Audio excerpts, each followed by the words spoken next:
Hello बच्चों, फिर से आज हम फिजिक्स में कैपेसिटर के सर्किट को सॉल्व करने के लिए जा रहे हैं। और ये एक अपने आप में नए ढंग का सर्किट है। देखने से तो लग रहा है कि प्रीवियस क्लास में भी हमने इस ढंग का सर्किट को सॉल्व किया है, देखने से ऐसा लग रहा है। तो प्रीवियस क्लास में जो था क्या था कि एम एन टर्मिनल्स के बीच में कैपेसिटेंस फाइंड करना, यही एम एन टर्मिनल्स है जिसके बीच में कैपेसिटेंस फाइंड करना था। और आज भी यही करना है कि एम एन जो टर्मिनल्स है इसके बीच इक्विवेलेंट कैपेसिटेंस हमको फाइंड करना है।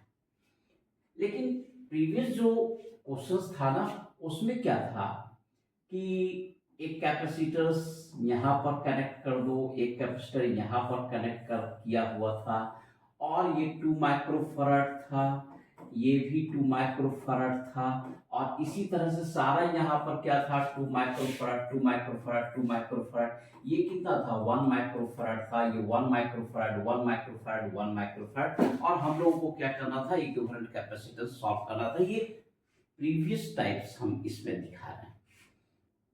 तो क्या करते थे इसमें हम लोग क्या करते थे, ये दोनों को सीरीज में लिया, फिर ये दोनों पैरेलल, फिर सीरीज, फिर पैरेलल, इस तरीका से सीरीज पैरेलल करके हम लोग सॉल्व किए थे और फाइनली आंसर पर पहुंच गए। ये क्लास ऑलरेडी अवेलेबल है तुम्हारे पास, या इस क्वेश्चंस को अगर रिवीजन करना चाहोगे तो मेरे प्रीवियस क्लास में चले जाओ, लिंक पर चले जाओ, वहां पर अवेलेबल है इसका सॉल्यूशन, देख सकते हो। लेकिन आज क्या चेंज होने वाला है, आज इसमें ये चेंज होने वाला है कि आज ये सर्किट यहां पर क्लोज्ड नहीं है, जो यहां पर क्लोज किया हुआ ये क्लोज नहीं है। और आज का ये जो सर्किट है ये यहीं पर रुक नहीं रहा है, इस ढंग से कंटिन्यूड करते हुए कहां तक जा रहा है, इन्फिनिटी तक कंटिन्यूड करते हुए इन्फिनिटी तक जा रहा है। उसके बाद हमें इक्विवेलेंट कैपेसिटेंस चाहिए, इनफाइनाइट, जो अनडिफाइंड फैक्ट है। अब इनफाइनाइट को तो किसी तरह डिफाइन कर नहीं सकते, ये तो किसी भी लिमिट पर आता नहीं है कि यहां तक गए, रुक गए और वो जो है इनफाइनाइट कहला गया। ये तो कंप्लीटली अनडिफाइंड है ये। तो फिर कैसे सॉल्व करेंगे?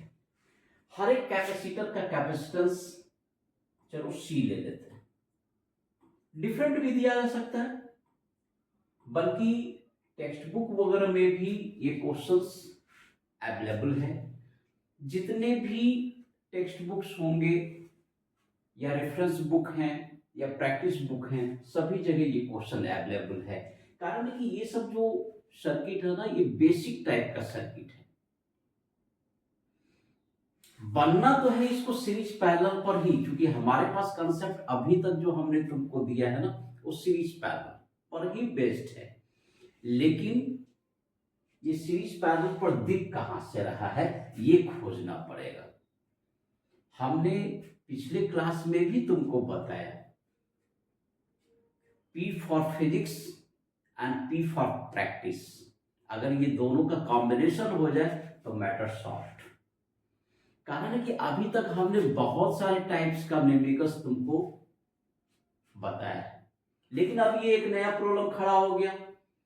जितने भी हमने कैपेसिटर से रिलेटेड न्यूमेरिकल्स बनाए हुए एक लिमिट के अंदर, लिमिट फिगर के अंदर हुआ करता था, अब ये इनफाइनाइट सर्किट जा रहा है। तो फिर इनफाइनाइट का कंसेप्ट क्या होगा?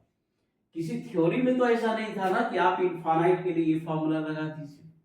बस हमारे पास थ्योरी में एक ही बात अवेलेबल है, आइदर सीरीज कॉम्बिनेशन और पैरेलल कॉम्बिनेशन का कंसेप्ट। इसी दोनों कंसेप्ट को यहां पर यूज किया सकता है। लेकिन आखिर ये सीरीज पैरेलल में आएगा कैसे? लगता है कि ऊपर वाला सीरीज है, सीरीज कहां है? अगर सीरीज बीच बीच में कनेक्टेड है, बीच वाला लग रहा है कि ये पैरेलल है, पैरेलल भी नहीं है, क्योंकि कैपेसिटर्स का टर्मिनल्स एक पॉइंट पर कनेक्टेड होना चाहिए। नीचे वाले को अगर हम मान भी लें कि एक पॉइंट पर कनेक्टेड है, तो ऊपर वाले में तो है नहीं, इसलिए ये सीरीज पैरेलल में जाएगा नहीं। तीसरा परेशानी क्या है कि ये इनफाइनाइट तक जा रहा है, तो आखिर ये सॉल्व कैसे होगा? कहीं न कहीं तो सॉल्व करने के लिए कुछ टेक्निक्स होगा। एकदम कहानी होता है, हर एक बेसिक सर्किट्स के पीछे एक छोटा सा कहानी होता है। उस कहानी को आप दिमाग में रखिए हमेशा। अब क्या है कि यहां पर भी कैपेसिटर जोड़ दिया जाए, उससे कोई मतलब नहीं है। जिस टेक्निक्स पर ये सॉल्व होगा उसी टेक्निक्स पर आगे भी सॉल्व होगा, चाहे इसमें कितना भी कैपेसिटर्स को जोड़ दिया जाए, टेक्निक सेम रहेगा। ये स्टेप्स होता है न्यूमेरिकल्स को सॉल्व करने के लिए। तो चलो हम चल रहे हैं अब इसको सॉल्व करने के लिए। सबसे पहले तो देख लो ये इनफाइनाइट है नहीं। इनफाइनाइट को हम लोग काउंटिंग कर नहीं सकते हैं। एक प्रैक्टिकली अगर हम लोग समझे, एक छोटा सा घर का एग्जाम्पल लेते हैं। मान लो एक बोरा चावल है तुम्हारे पास, और एक बोरा चावल में 2-4 दाना निकल जाए, 2-4 दाना ऐड हो जाए, तो उससे कोई अंतर नहीं पड़ता है उसके क्वांटिटी पर।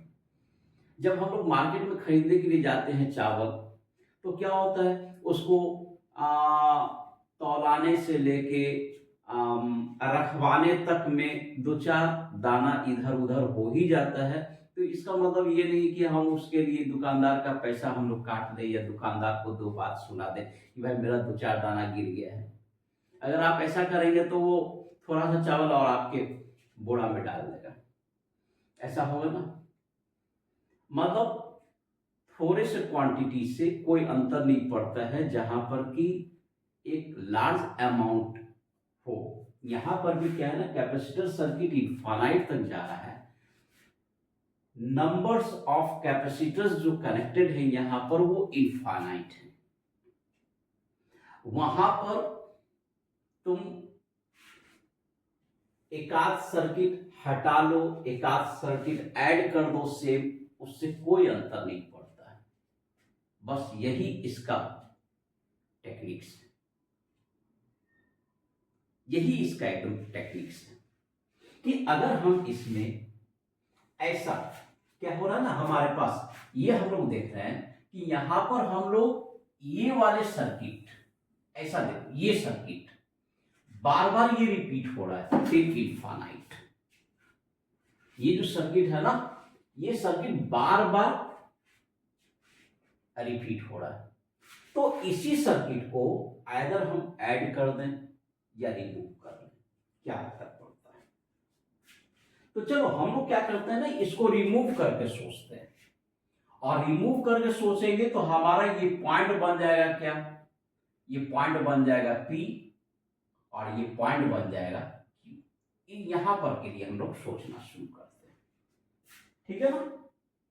तो सोचना अगर हम लोग यहां पर के लिए अगर शुरू करते हैं, तो यहां पर अगर हम लोग इसको P पोजीशन ले लिया, इसको अगर हम लोग Q पोजीशन, P,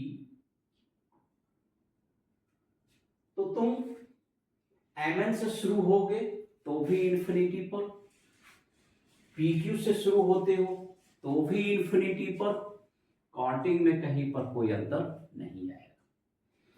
अगर यहां पर Mn के अक्रॉस इक्विवेलेंट कैपेसिटेंस C अगर है या C डैश है Mn के अक्रॉस, तो ऑब्वियसली PQ के भी अक्रॉस C डैश ही होना। श्योर है कि PQ के भी अक्रॉस कैपेसिटेंस C डैश ही होना है। अभी हमने बताया एक आध सर्किट ऐड करो, एक आध सर्किट रिमूव करो, उससे कोई अंतर नहीं पड़ता है। अगर हमारा Mn के अक्रॉस कैपेसिटेंस C डैश है तो PQ के भी अक्रॉस कैपेसिटेंस इनफाइनाइट सर्किट का C डैश ही होगा। अगर इतना फैक्ट अगर तुम समझ जाते हो तो हम लोग इस सर्किट को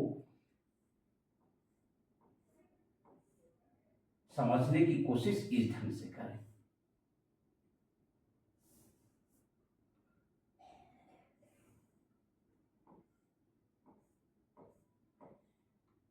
ये पॉइंट हमारा दिया हुआ है क्या, Mn, और हमने अभी समझाया कि इसके अक्रॉस कैपेसिटेंस C डैश, और ये पॉइंट हमारा क्या दिया हुआ है, ये पॉइंट दिया हुआ है PQ, और PQ के भी अक्रॉस कैपेसिटेंस क्या होगा, पूरे इनफाइनाइट सर्किट का कैपेसिटेंस कितना होना है, C डैश। यहां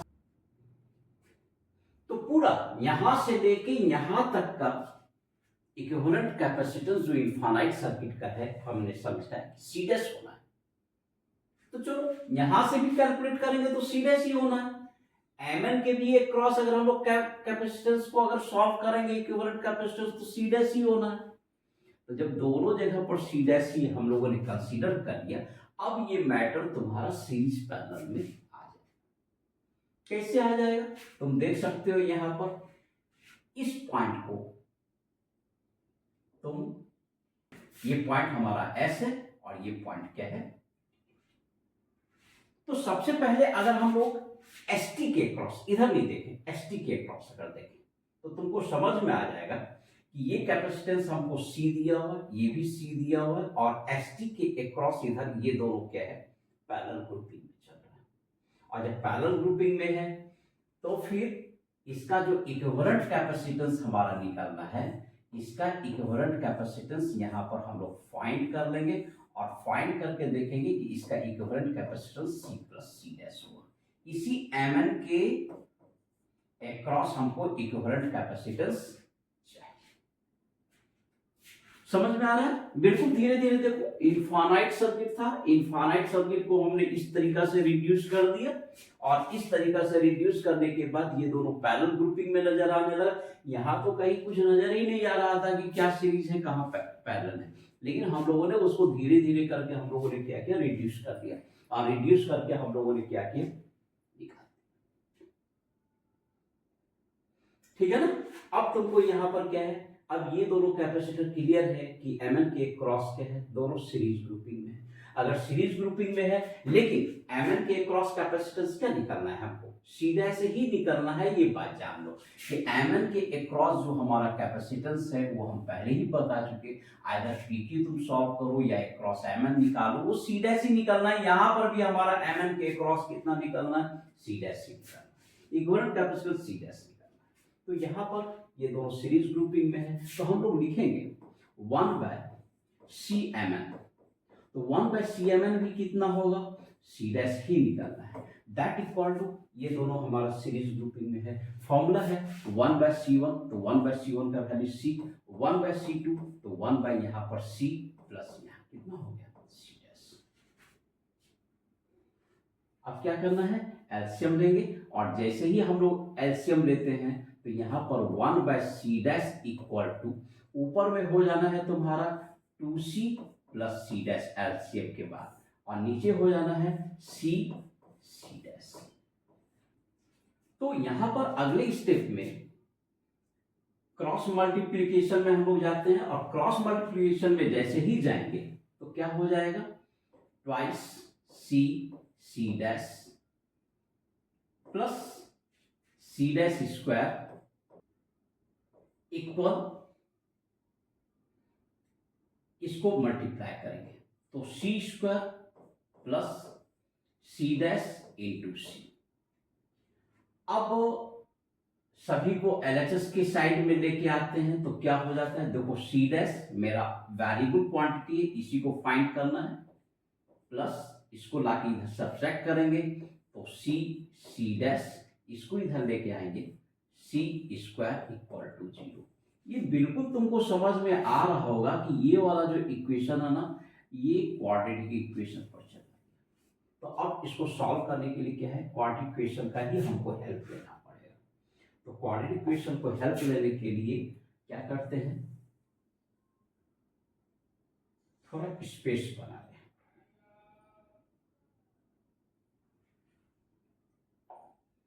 तो इसको सॉल्व करते हैं।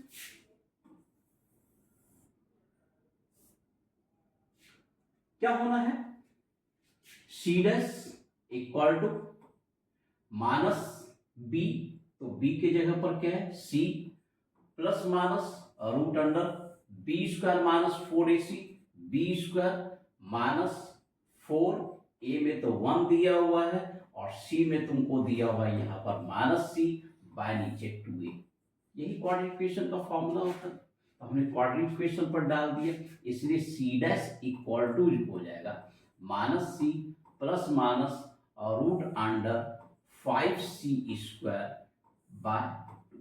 एक बात ध्यान रखो, अगर यहां पर तुम निगेटिव साइन ले लेते हो तो कैपेसिटेंस निगेटिव हो जाएगा, जो पॉसिबल नहीं है, इसलिए only positive sign is acceptable. हम लोगों के लिए केवल पॉजिटिव साइन ही एक्सेप्टेबल है। समझ में आ गया? तो इसलिए हमारा सी डैश इक्वल टू जो होना है that equal to -c plus √5 c by, that is the answer. Equivalent capacitance, ये जो इनफाइनाइट सर्किट था ना, इस इनफाइनाइट सर्किट का ये आंसर। समझ में आ गया सब लोगों को? अब देखो यहां पर क्या है ना, एक तो सबसे पहले सीरीज पैरेलल तक हमको पहुंचना पड़ा एक अलग ढंग के कंसेप्ट के साथ। ये ब्रेन पावर ही होता है। जैसे एग्जामिनेशन में इससे अलग हटकर अगर मान लो कोई सर्किट दे दिया जाए, वहां पर तुमको अपना ब्रेन पावर ही लगाना पड़ेगा कि आखिर सर्किट को किस तरीका से हम लोग मॉडिफाई कर लें कि वह सीरीज पैरेलल ग्रुपिंग में आ जाए। ठीक है ना? तो एक तो आपको ब्रेन पावर यूज करके सीरीज पैरेलल के कंसेप्ट पे लाना होगा। दूसरा, फिर सीरीज पैरेलल का कंसेप्ट हम लोगों ने यूज किया, और तीसरा एक मैथमेटिकल कंसेप्ट यूज किया। तो यहाँ तो क्वाड्रेटिक इक्वेशन का जो है मैथमेटिकल कंसेप्ट यूज हुआ, कहीं पर इंटीग्रेशन यूज होता है, कहीं पर डिफरेंशिएशन यूज होता है।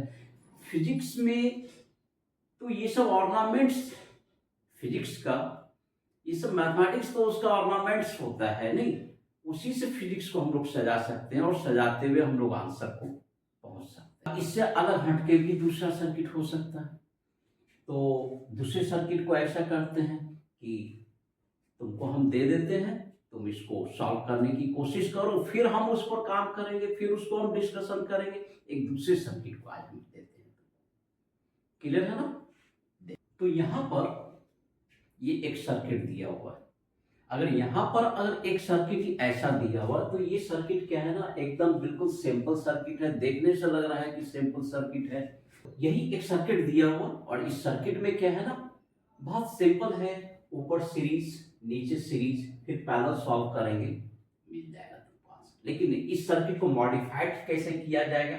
इस सर्किट को मॉडिफाई करके दिया जाएगा। यहां पर भी एक कैपेसिटर दे दिया गया, और इस कैपेसिटर का वैल्यू तुमको कैपेसिटेंस 4C दे दिया गया है। अब यहां पर सॉल्व करना है।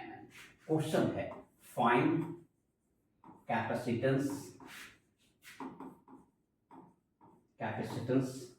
Between M and N। इसको फाइंड कर लेना, अपने से कोशिश करना है, देखना है कि कैसे ये सीरीज पैरेलल की ग्रुपिंग पर सेट होगा। वो तुमको अपना ब्रेन पावर लगाना है। ठीक है ना? ये तुम पहले सोच लो, फिर हम जो है इसको सॉल्व करते हैं।